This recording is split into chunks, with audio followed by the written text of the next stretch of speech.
Still talking energy. Now, as the demand for electricity in the country continues to rise, Kenyans could have an additional 165 megawatts of electricity connected to the national grid by July next year if the Olkaria 5 project is successful.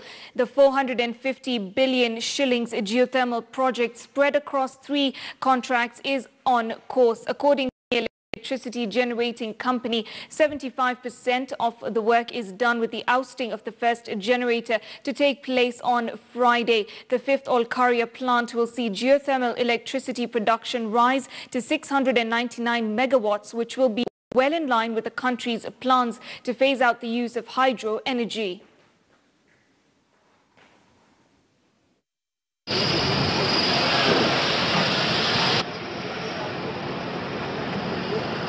If you look at our project pipeline, we will commission Olkaria 5 where we are. We have signed a contract for Olkaria 1 Unit 6. Then we shall rehabilitate Olkaria 1, the old power station. And then we have plans to undertake Olkaria 6. After that, Olkaria 7. So yes, we have plans in accordance with our strategy to implement more geothermal plants. All right, now we're crossing over to Agina, who is talking to Fernandez Barasa, the CEO of the Kenya Electricity Transmission Company, talking energy. Abby, over to you. Well, many thanks, Malik. Today we are talking matters energy, as you've rightly put it, and specifically power transmission, which is one of the key planks of the power stream in the country. We are joined by none other than Fernandez Barasa. Many thanks for joining us. Thank you. Well, it's been a tumultuous year for Kenya in terms of trying to improve the business environment. And just yesterday, World Bank released Ease of Doing Business report, where Kenya was ranked position 61. And some of the reforms that have made the country get this positioning is things that touch on the legal aspect, how fast it takes to register your business, how fast it takes for you to be set up when you want electricity. And I just want to get your opening remarks, Fernandez. Where does this put us when you look at what's happening in the energy sector as well? One thing I can say is, of course, it puts in a very good position because energy is an enabler to any economic development. And of course, the cost of doing business is definitely going to be impacted by the tariffs we have. At the moment, I can say we are in a very good position because our generation mix is now coming up, of course, being matched closely with the stability of power and reliability. Sure. Yeah. And let's now get deeper into the energy conversation. When you look at our capacity as a country, we are standing at about 2,300 megawatts, yes, give or take. And on the flip side, countries like South Africa, they have installed power capacity of 40,000 megawatts. How serious are we when it comes to improving power supply? Well, at the moment, the conversation really is not just having power supply per se, but also matching it with demand. Sure. Because when you invest in a lot of generation of power, you also need to proactively have structures in place to see how that power is consumed. Because it will not be effective for you to have a lot of power that is sitting idle.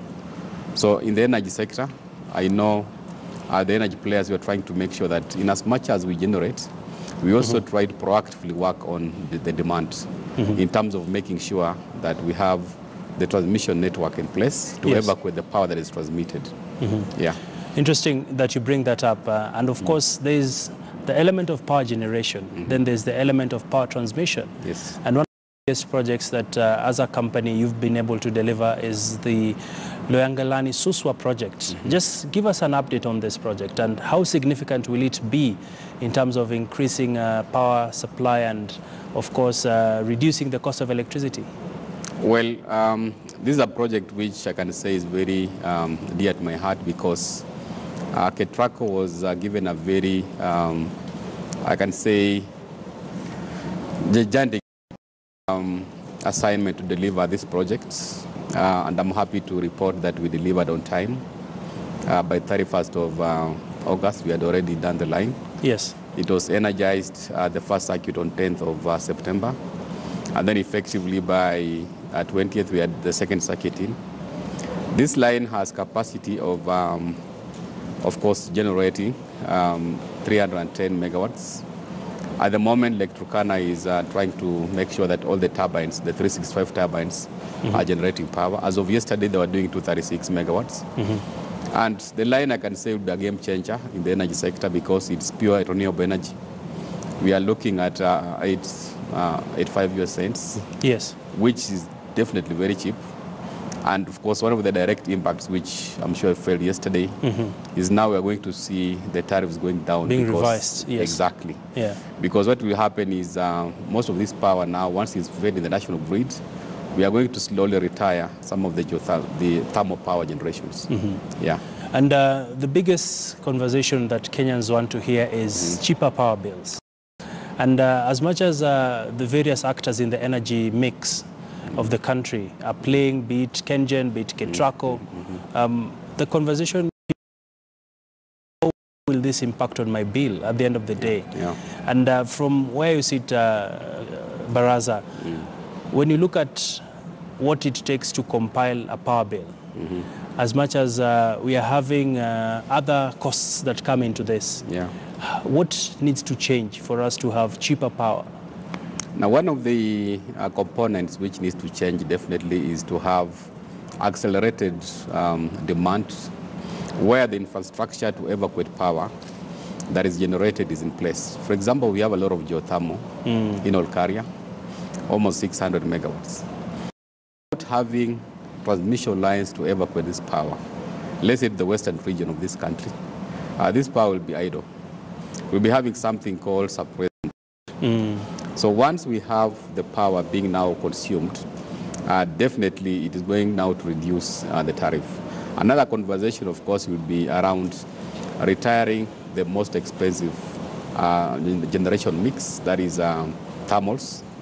At the moment, of course, you know the tariff of thermals around 22 shillings per kilowatt hour. Yes. Which definitely, once we retire them by bringing more renewable energy, wind, solar, and of course hydro, it is now going to accelerate consumption of renewable energy as opposed, of course, to having those expensive thermals. Yes. And of course, when you look at a stable transmission network, what is going to happen is the quality of power is going to be improved. There will be reliability of power. We are going to encourage manufacturers to come and set up factories here. And above all, the high voltage lines will reduce the transmission losses. Yes. One of the components in the tariff are the transmission losses, which is around 5%. So with 400 kV, 500 kV, those ones, the transmission losses are dramatically reduced when you bring them on board. All right. So a combination of investing in high transmission lines, having, of course, accelerated demand, evacuating the power that is generated. Yes. Of course, bringing on board renewable energy, which will effectively retire the most expensive thermals. We'll see now the power bills coming down. All right. Yeah. And still stay with the issues of power. Yeah. And of course, we have the Lake Turkana power plant that the president is expected to officially open. But let's look at other projects in the pipeline. We have Lamu coal coming up. Of course, this is still in its infancy stage. But talk to us as a company. What are some of the other projects that you're looking to deliver in the 2019-2018 financial year? Maybe just to step back, it's important to look at where we are coming from. Yes. So delivered lines are totaling to 2,315 kilometers for the last 10 years. This is, of course, taking over lines which were almost 3,200 since independence. Sure. So we are talking about a 72% increase of transmission lines we have brought on board, around 54 substations. At the moment, we're implementing lines totaling to 2,000 kilometers. One of the key ones is Olkaria Lesos Kisumu. It's a 400 kilovolts line. Of course, around 300 kilometers all the way from Olkaria. This line is so significant to us because it will facilitate evacuation of power, yes, geothermal, from Olkaria up to the western region. Another significant line which we are implementing is the interconnector, regional interconnector between Kenya and Ethiopia. This line is 620 kilometers. We expect the interconnector to be ready of power in the western region. Of course, we have Sondu, Homa Bay. Yes. We also have some other line for the first time power, which is around 960 megawatts. Yes. So there are many other projects which, of course, I know about the electrification of SGR. Yes. Is going to, of course, evaluate and evacuate power to facilitate movement of goods faster, which, of course, is going to have a positive impact on the economy. Indeed, Barasa, you have a full in-tray, Yes. I presume. Of course. All right. Yeah. Let's shift gears a bit. As we are doing these power lines, the company is also looking to partner with other players in the industry, and this is the likes of Liquid Telecom, in trying to also tap into the fiber business. Just talk to us more about the fiber and the opportunities for the population as well as for you as the company. Well, when you look at our transmission lines, overhead lines, we normally have a fiber cable called OBGW, which, of course, is mainly for grounding and safety communication issues. Now, has 48 cores, and out of those 48, we're only using 6, so there's a surplus of 42. Now, what we've done is we signed a strategic partnership with Liquid Telecom. It's basically a revenue sharing model where we are going to give them specific transmission lines, and they are going now to activate the dark fiber. Yes. In order to basically sell to the telecom companies. Now, it's a very, I can say, strategic partnership because we expect to earn 60% of the revenues out of this partnership. Yes. An average of around 500 million Kenya shillings per year, which, of course, is going to have a positive impact on our cash flow, and then making us to be less dependent on the exchequer for operations. I see a transformation agenda in the telecommunication industry once we have these lines being activated. The first one, of course, will be Mombasa, Nairobi, where Liquid is already installed the equipment. Now, what they're doing at the moment is to sign off with the telecom companies on the use of fiber. So there'll be improved internet connectivity, there'll be faster communication. So I see a very big improvement in the communication sector. All right. Because of these transmission lines, because of the fiber, offering 99.9% reliability. Yeah. And in terms of a new revenue center for the company, what are your projections in terms of bottom line once the fiber business takes off? Well, initially we are starting with 500 million Kenya shillings because we have given them around 10 lines. Of course, looking at this partnership starting initially with 10 years, we're expecting, of course, the revenue to be growing every year as we bring more lines on board. But the initial conversation will be 500 million per year. All right. Which will graduate up to maybe 2 to 3 billion. All right. Yeah. And your closing thoughts, Barasa, as we bring the interview to a close, what is your message to Kenyans out there who still are claiming that they're not getting good compensation, especially people on way leaves and land issues as well? Now, issues with regard to compensation, one thing that I want to tell Kenyans, KETRACO doesn't buy land per se. We only compensate for limited loss of land use because of the easement. And we have a very pragmatic resettlement policy where we only compensate for 30%, of course, after doing the valuation. But Kenyans should support transmission projects because the ultimate beneficiary is the mwananchi. When you look at, for example, the line we are talking about, Luengalani-Suswa, yes, because of the support and teamwork we got from the people, we were able to deliver the line on time.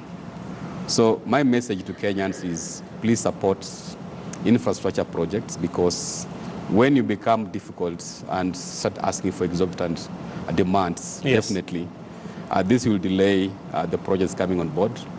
And of course, it will delay Kenyans from enjoying the benefits of All these right. infrastructure projects. All right. Yeah.